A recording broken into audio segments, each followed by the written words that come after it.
మాజీ CM YCP అధినేత YS Jagan అక్రమాస్తుల కేసులో మరో ట్విస్ట్ చోటు చేసుకుంది. గతంలో అధికారంలో ఉండగా ఈ కేసుల విచారణకు హాజరు కాకుండా జగన్ తప్పించుకోగా, ఇప్పుడు రాష్ట్రంలో కూటమి అధికారంలోకి రావడంతో తిరిగి కోర్టుకు హాజరు కాక తప్పని పరిస్థితి.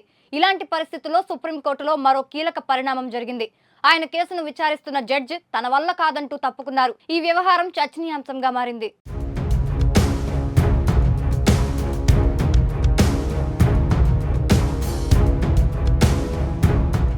జగన్ అక్రమాస్తుల కేసులో వరుస ట్విస్టులు తప్పడం లేదు. తండ్రి వైఎస్ అధికారాన్ని అడ్డుపెట్టుకుని అక్రమాస్తులు సంపాదించారంటూ సిబిఐ, ఈడీ జగన్ తో పాటు వైసీపీ ఎంపీ విజయసాయిరెడ్డిపై పలు కేసులు నమోదు చేశాయి. వీటిపై హైదరాబాద్ సిబిఐ కోర్టులో విచారణ సుదీర్ఘంగా కొనసాగుతుంది. మధ్యలో పలువురు జడ్జిలు మారిపోవడంతో కేసుల విచారణ అంతకంతకు ఆలస్యమవుతుంది. ఈ నేపథ్యంలో టీడీపీ ఎమ్మెల్యే రఘురామకృష్ణంరాజు సుప్రీంకోర్టును ఆశ్రయించి జగన్ కేసుల విచారణకు అడ్డంకులు లేకుండా చేశారు. ఇది జరిగిన వారం రోజుల్లో సుప్రీంకోర్టులో కీలక పరిణామం జరిగింది.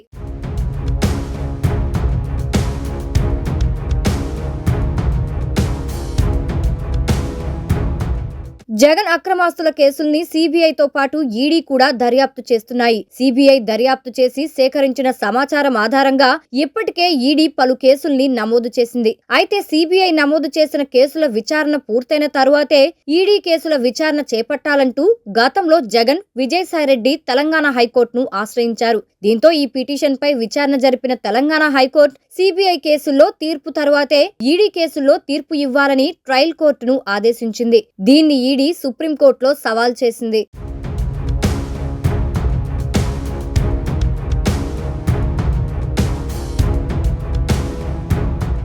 జగన్ అక్రమాస్తుల వ్యవహారంలో సిబిఐ కేసుల్లో తీర్పు తర్వాతే ఈడీ కేసుల్లో తీర్పు ఇవ్వాలంటూ తెలంగాణ హైకోర్టు ఇచ్చిన ఉత్తర్వులపై సుప్రీంకోర్టులో జస్టిస్ సంజీవ్ ఖన్నా, జస్టిస్ సంజయ్ కుమార్ ధర్మాసనం విచారణ చేపట్టింది. దీనిపై ఈడీతో పాటు జగన్, సాయిరెడ్డి న్యాయవాదులు వాదనలు వినిపించేందుకు సిద్ధమయ్యారు. కానీ అనూహ్యంగా సుప్రీంకోర్టు ధర్మాసనంలో జడ్జి పివి సంజయ్ కుమార్ తప్పుకున్నారు. దీంతో మిగిలిన జడ్జి జస్టిస్ సంజీవ్ ఖన్నా వచ్చే నెలలో మరో బెంచ్ ముందు లిస్టు చేయాలని ఆదేశించారు.